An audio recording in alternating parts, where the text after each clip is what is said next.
भारत माता की, भारत माता की। आज के इस धन्यवाद कार्यक्रम में मंच पर उपस्थित भारत के यशस्वी प्रधानमंत्री सम्माननीय नरेंद्र मोदी जी, हमारे मंच पर विराजमान हमारी मातृशक्ति, भारत सरकार में मंत्री रहे ऐसे हमारे आदरणीय नेतृत्व, हमारे पार्टी के उपाध्यक्ष और महिला मोर्चा की अध्यक्षा, और यहां इतनी बड़ी संख्या में हर्षोल्लास से ओतप्रोत हमारी मातृशक्ति जो आज अपने आदरणीय प्रधानमंत्री जी को धन्यवाद देने के लिए यहां पर एकत्र आई हैं। आप सबकी ओर से और लाखों बहनें जो इस कार्यक्रम को टेलीविजन के माध्यम से, डिजिटल दुनिया के माध्यम से इस कार्यक्रम से जुड़ी हैं, उन सब की ओर से भारत के यशस्वी प्रधानमंत्री श्री नरेंद्र मोदी जी का हम सब लोग हार्दिक अभिनंदन करते हैं और स्वागत करते हैं।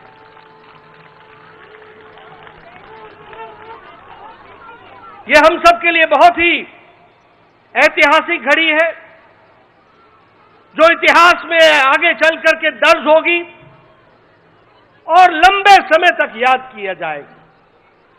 ऐसे घड़ी का, ऐसे क्षण का हम उसके चश्मदीद गवाह हो, ये हम सबका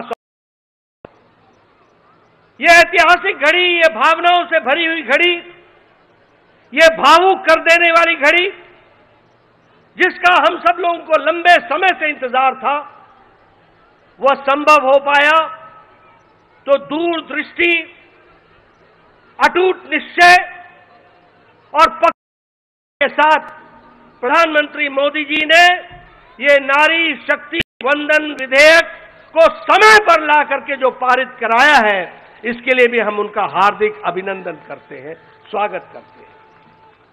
हम जानते हैं कि नारी शक्ति के सशक्तिकरण के लिए प्रधानमंत्री मोदी जी ने एक नहीं अनेकों कदम उठाए हैं, और यही नहीं, देश के बहुत लंबे समय से लंबित समस्याओं का भी निराकरण आपने प्रजातांत्रिक तरीके से करने में आप हमेशा सक्षम रहे और आपने उसको भी पूरा किया है।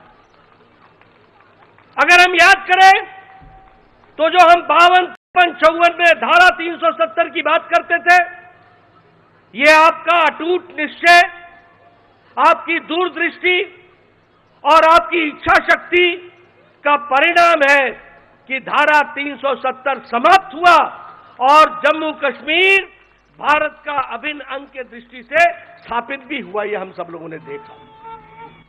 अगर हम बात करें, हमारे फौजी भाई 1 रैंक 1 पेंशन की बात करते थे, किसी ने राहत नहीं दी, लेकिन प्रधानमंत्री मोदी जी ने उसको भी हमको करके दिया। इकोनॉमिक वीकर सेक्शन को रिजर्वेशन, ये कभी सोचा भी नहीं था, उसको भी पूरा करके हमारे प्रधानमंत्री जी ने दिया। महिलाओं के सशक्तिकरण के लिए ट्रिपल तलाक से हमारी मुस्लिम बहनों को निजात दिलाने का काम, जो लंबे समय से लंबित था, किसी में भी राजनीतिक इच्छा शक्ति नहीं थी कि इस कार्य को कर सके। हमारे विरोधी दल वोट बैंक की पॉलिटिक्स करते थे, अपीजमेंट की पॉलिटिक्स करते थे, तुष्टीकरण की पॉलिटिक्स करते थे, लेकिन आपने हमारी मुस्लिम बहनों को 3 तलाक से निजात दिला करके उनको भी आपने आजाद किया, ये हम सब लोग जानते हैं। भारतीय जनता पार्टी आपके नेतृत्व में महिलाओं को पहले से ही अपना पूरा प्रतिनिधित्व देने के लिए कटिबद्ध रही है। यह भारतीय जनता पार्टी अकेली पार्टी है जिसने 33% आरक्षण केंद्र स्तर के समिति से लेकर के बूथ स्तर के समिति तक महिलाओं को अकेली और पहली पार्टी है, यह भी हमको ध्यान में रखना चाहिए। आपने महिलाओं के सशक्तिकरण के लिए बहुत से कार्यक्रम चलाए। मैं एक दो कार्यक्रम का जिक्र करूंगा। स्वच्छ भारत अभियान, जिसमें 12 करोड़ बहनों को आपने इज्जत घर देकर के जो उनका इज्जत और उनके जीवन के डिग्निटी से इज्जत के साथ जीने का जो रास्ता आपने दिखाया, जिसके लिए यूनिसेफ ने भी आपको गेम चेंजर के दृष्टि से कहा कि यह गेम चेंजर साबित हुआ है। उसी तरीके से वर्ल्ड हेल्थ ऑर्गेनाइजेशन ने यह कहा कि हर साल इस कारण से कम 3 लाख बच्चों की जानें बच रही हैं। इसको भी हम सब लोगों को ध्यान में रखना चाहिए। अगर प्रधानमंत्री आवास योजना की बात करें तो 69% मलकियत प्रधानमंत्री आवास योजना की ग्रामीण में महिलाओं को मिली है। यह महिलाओं का सशक्तिकरण हुआ है।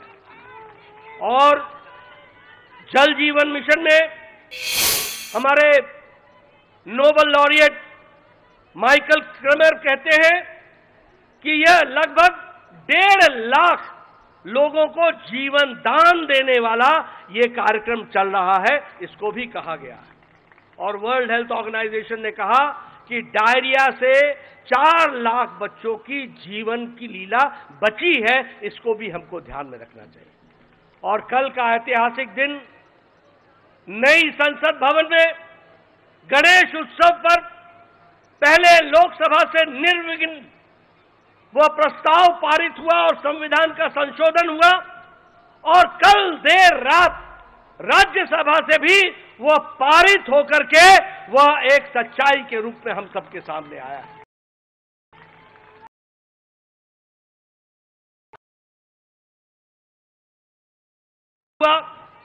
मैं यही कहूंगा कि एक पर एक ऐतिहासिक घटनाएं आपके नेतृत्व में हो रही हैं। एक से एक ऐतिहासिक निर्णय लिए जा रहे हैं। और यह निर्णय मातृशक्ति को जितनी शक्ति देगा, वो भारत की तस्वीर और तकदीर को, दृष्टि और दिशा को बदलने में बहुत बड़ा कारगर कदम होगा। यह भी हमको ध्यान में